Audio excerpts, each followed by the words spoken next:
Hello. So, June mobility. Here we are trying to achieve better postures during our day, in our fitness, and all those things that we do throughout our daily life. So, one of the main things that I like to focus on is, of course, upper back and shoulders. It's a huge thing for all of us. We're trying to get a better overhead position, whether we're doing a kettlebell snatch, overhead pressing, or just simply reaching up into the cabinet to put dishes away. A lot of the problems come with shoulder mobility, upper back. So today I want to just give you a few minutes of instruction, things that we do within the garage and you can reference back to.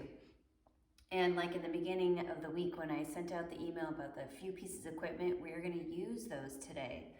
So the main focus today is T-spine. And the first thing I want you to do is gather your equipment.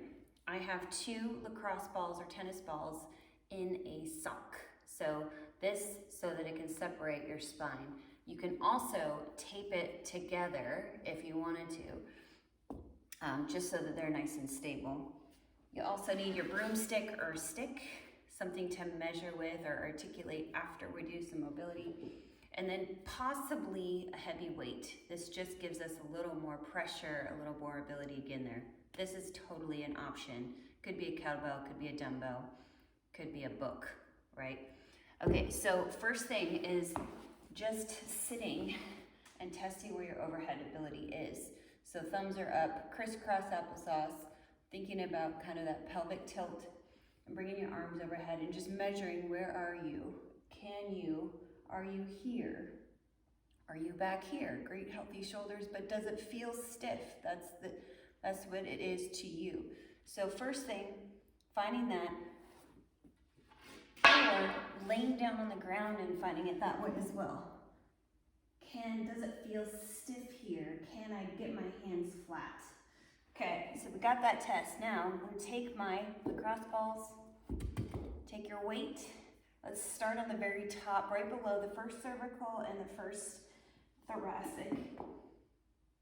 Come down here. It should already feel nice and tender. I want you to come up into bridges. So palms up by you and just feeling the traps, the rhomboids right there. Just feeling how that is. Maybe you give yourself a nice big hug and kind of scrub around. I want you to work breaths here like you do. Take deep breaths. Moving and scraping. Here's where that dumbbell comes in handy. You put it on top of here on your sternum and you just add a little more pressure. Add a little more pressure. Of course, it's still a nice option. You don't have to do it, but boy, I like it. Kind of maximizes and saves some time there.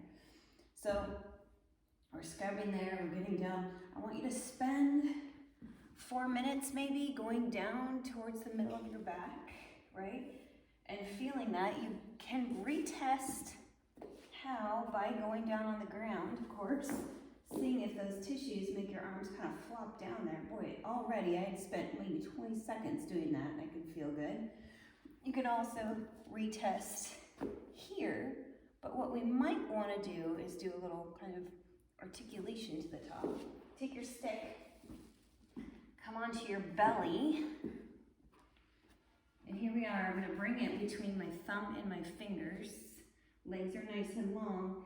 Take your head down because this is strictly about upper back. It's not about arching through a lower back. Head down, and you're going to lift up and down. This truly tells you where you are in that space there. So taking some breaths, can you do maybe 20? There's a challenge for you. Can you spend time? Inhale, exhale, really discovering what you got back there. This is something we should be doing every week, right? Along with simple arm circles, which we'll go into maybe next week on just a basic warm-up for everyday blood flow to the shoulders so we can stay out of injury or help prepare to heal from injury. Anyway, have any questions? Give me a shout. 2 lacrosse balls, a broomstick, maybe something heavy like a book. Take care of yourself. Bye.